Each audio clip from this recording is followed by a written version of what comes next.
Pues buenos días, chicas. Hoy vamos a terminar el tema de inmunología y enfermedad, ¿vale? Que no lo habíamos empezado todavía. Con este GIF que estamos viendo aquí en la presentación ya se pueden imaginar por dónde van los tiros, ¿vale? Vamos a ver pues qué tipos de inmunidad podemos tener, si es activa, si es pasiva, qué son las vacunas, los trasplantes, cómo funcionan, etcétera, etcétera, etcétera. ¿Vale? Entonces, como aquí vemos, la vacunación mundial ha mejorado un montón. Aquí hablamos de niños y niñas pequeños que cada año reciben vacunas básicas, pues 116 millones de niños, que son muchos. Y bueno, supone un porcentaje muy elevado, un 86% de los niños registrados que hay en el mundo reciben estas vacunas básicas que son fundamentales para evitar sufrir ciertas enfermedades que potencialmente son mortales, pero queda todavía muchos sin vacunar. Vale, entonces es algo que tenemos que ir trabajando en ello poquito a poco. Bueno, pues sin más dilación, empezamos con el tema. Y vamos a ver los tipos de inmunidad. Está la inmunidad innata, que no asegura la inmunidad total. Ojo, ¿qué quiere decir esto? Que es una inmunidad que da un poquito palos de ciego, ¿vale? Simplemente pues ataca a las células que puedan ser potencialmente peligrosas para el organismo y ya está. A todas por igual. Está conformada por leucocitos y células citotóxicas como los natural killer, ¿vale? Ya los vimos en el apartado anterior. Y luego por otra parte tenemos la inmunidad adquirida. En cuanto a la inmunidad adquirida, podemos decir que asegura la inmunidad contra un organismo concreto, ¿vale? Contra un virus en particular, una bacteria particular, cualquier elemento que tenga un antígeno determinado. Y las células que se encargan de esto son los linfocitos, que ya hemos visto un poquito de qué van, ¿vale? Los linfocitos B y los linfocitos T. Vamos a ver, vamos a hablar un poquito de la inmunidad adquirida, ¿vale? Porque tenemos una inmunidad que es innata, que es con la que nacemos, y luego está la adquirida, que es la que recibimos de nuestro entorno. Puede haber dos tipos, activa y pasiva. La activa es por exposición al patógeno de manera natural o por vacunación. Se generan inmunoglobulinas, ¿vale? Esto de IG son inmunoglobulinas, que acuérdense que los anticuerpos los generan los linfocitos B. Y luego está la pasiva, que se reciben directamente los anticuerpos mediante un suero, que es artificial, o mediante las inmunoglobulinas de la leche materna, que es natural. Por eso dicen muchas veces que el mejor alimento para un bebé es la leche de su madre, porque te pasa su inmunidad de forma pasiva y tú tienes unos anticuerpos que te defienden de ciertos organismos.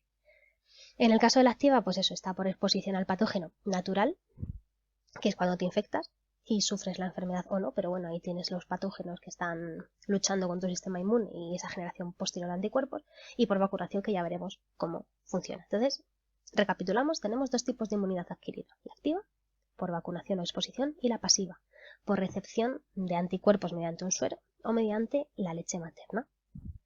Vamos a hablar ahora de la inmunización pasiva. A ver, los sueros. Los sueros son anticuerpos específicos que están diluidos en una solución que podamos consumir sin ningún tipo de problema y tienen ciertas características, ¿vale? No genera células de memoria. Acuérdense que las células de memoria son aquellas que guardan la información de reconocer a un patógeno que nos ha infectado previamente. Normalmente se utiliza para enfermedades que se desarrollan con gran rapidez. Por ejemplo, si ya tengo la enfermedad, yo no la puedo prevenir, por lo tanto la vacuna ahí no tiene mucho sentido. Pero si yo utilizo el suero, pues esos anticuerpos ya están ahí, ¿vale? Mi organismo no los va a generar, pero ya los tengo. Entonces, puede servir para detener ese avance de la enfermedad y que se convierta en una enfermedad mortal. También se utiliza para enfermedades para las que no existe vacuna eficaz, para la enfermedad del ébola, ¿vale? La que es una fiebre hemorrágica. El ébola es un virus y no había vacuna. Ya sí hay vacuna, pero antes no había vacuna. Entonces lo más efectivo eran los sueros. Y los sueros mejoraban la esperanza de vida de las personas que contraían la enfermedad.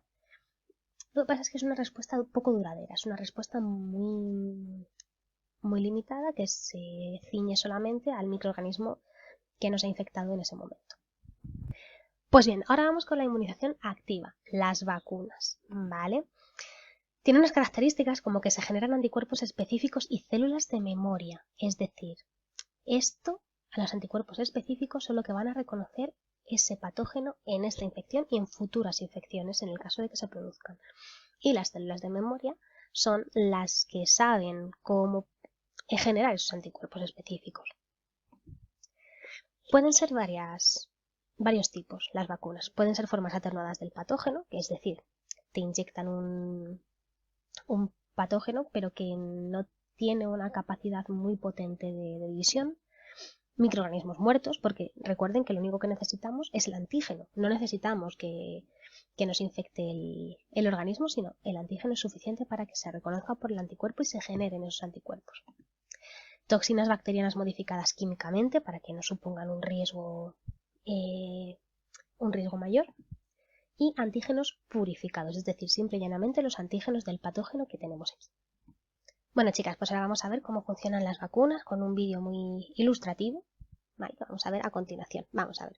Importante, ya lo está haciendo mal este chico, ¿vale? Cuando estornudamos, acuérdense, o tosemos, nos tenemos que poner el codito delante. Pero bueno, este no lo sabía. Esto fue antes del coronavirus y no se lo habían explicado, así que le estornuda a este pobre chaval encima, que está aquí en el tranvía con él. ¿Qué sucede? Que, bueno, esto que es un microorganismo que se está aquí dividiendo poquito a poco, ha podido entrar pues, por cualquier vía, una heridita, una mucosa, lo que sea, y va infectando poco a poco a las células. Esto pone en alerta al sistema inmune y aquí vienen todos los leucocitos. Efectivamente son todos fagocitos, macrófagos, que se van a encargar de fagocitar a ese organismo patógeno. Aquí está el fagocito que se está comiendo a este patógeno, ¿vale? Lo está ingiriendo. Pero ¿qué pasa? Que hay veces que no es suficiente con la acción de los macrófagos. Necesitamos que lleguen los linfocitos. Y los linfocitos, en concreto los linfocitos B, van a generar unos anticuerpos específicos para un patógeno en particular. Y van a atacarlo.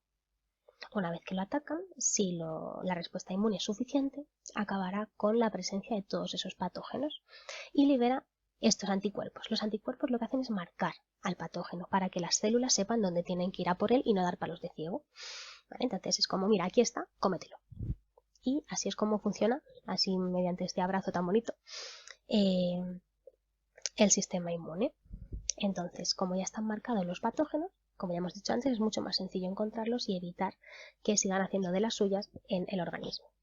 ¿Qué pasa? Que con el tiempo hay veces que, la respuesta inmune se debilita, pero se quedan las células de memoria, ¿vale? Estas células de memoria, ya las hemos visto, se encargan de recordar al organismo qué patógenos nos han infectado para poderlo hacer luego, para poder generar una respuesta inmune mucho mayor.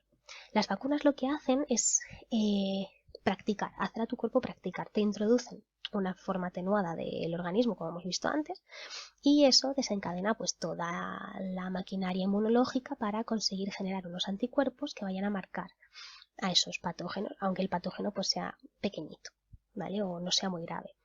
Lo que hemos dicho antes también ocurre ahora, hay veces que esas células de memoria pues van desapareciendo con el tiempo y a veces es necesario poder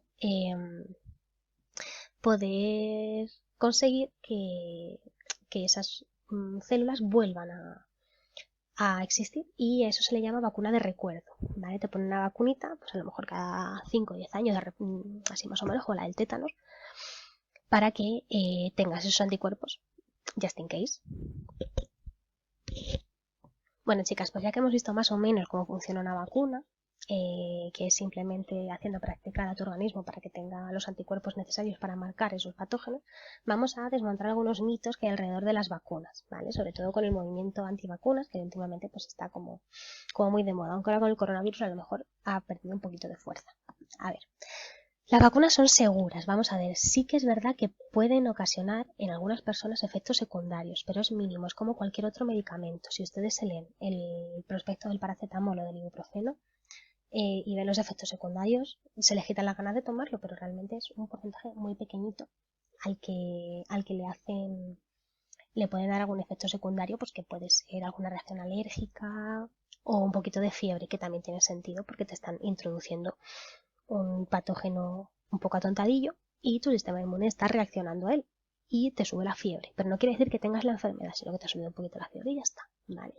Así que las vacunas, chicas, son seguras. Se hacen muchísimos ensayos clínicos para que no haya problemas con ellas. De momento no te meten ningún microchip porque entre otras cosas no cabe por el huequito de la aguja y no te pueden hacer un seguimiento con las mismas, ¿vale? Entonces son seguras. Son un elemento de inmunidad adquirida activa muy bueno para la defensa de nuestro organismo. No está demostrado que produzcan autismo, ¿vale? A ver, hubo un señor que hizo una investigación hace muchos años llena de irregularidades que vinculaba las vacunas con el autismo. Tendríamos todos autismo porque estamos casi todos vacunados. Entonces, el autismo también es una condición que se produce durante el desarrollo del individuo en el vientre de su madre. Por lo tanto, naces con ello y no has recibido ninguna vacuna mientras estabas en la barriga de tu mamá, ¿vale? Entonces, en ese sentido no puede ser. Si hay algún autismo que se produce después, yo eso ya no lo sé, ¿vale? Eso ya no se lo puedo decir porque lo desconozco. Pero no está demostrado que produzcan autismo las vacunas. Son muy eficaces. Han conseguido reducir la mortalidad en un montón de enfermedades. Les voy a poner unos vídeos que se tienen que ver, ¿vale? Que son muy interesantes sobre el control de la enfermedad del sarampión y de la viruela gracias a las vacunas. Si no fuera por eso, estaríamos en confinamiento cada 2 por 3. El tiomersal, que es el mercurio que contienen las vacunas, algunas de ellas, no todas, como conservante, no se ha demostrado que sea peligroso para la salud. La cantidad de mercurio es ínfima. Han hecho estudios longitudinales durante muchísimos años a las personas que han sido vacunadas y no se ha encontrado ninguna anomalía debida al tiomersal, ¿vale? Entonces hay un montón de investigaciones que demuestran todo esto que os estoy contando. Y además de salvarnos a nosotros de contraer una enfermedad, salvas a las personas que no se pueden vacunar, porque si yo me puedo vacunar, yo puedo no contraer la enfermedad y estupendo, pero si hay alguien que no se puede vacunar y los demás tampoco, pues a lo mejor yo contraigo la enfermedad y me salvo, pero esa persona pues se muere, ¿vale?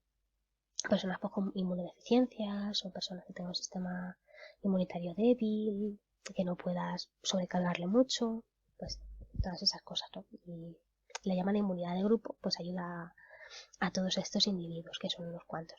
Por lo tanto, chicas, las vacunas son seguras, es una buena forma de limitar el contagio y la propagación de enfermedades. Fíjense cómo estamos ahora porque no hay una vacuna, ¿vale? La higiene es muy importante, pero no es suficiente muchas veces para prevenir una enfermedad.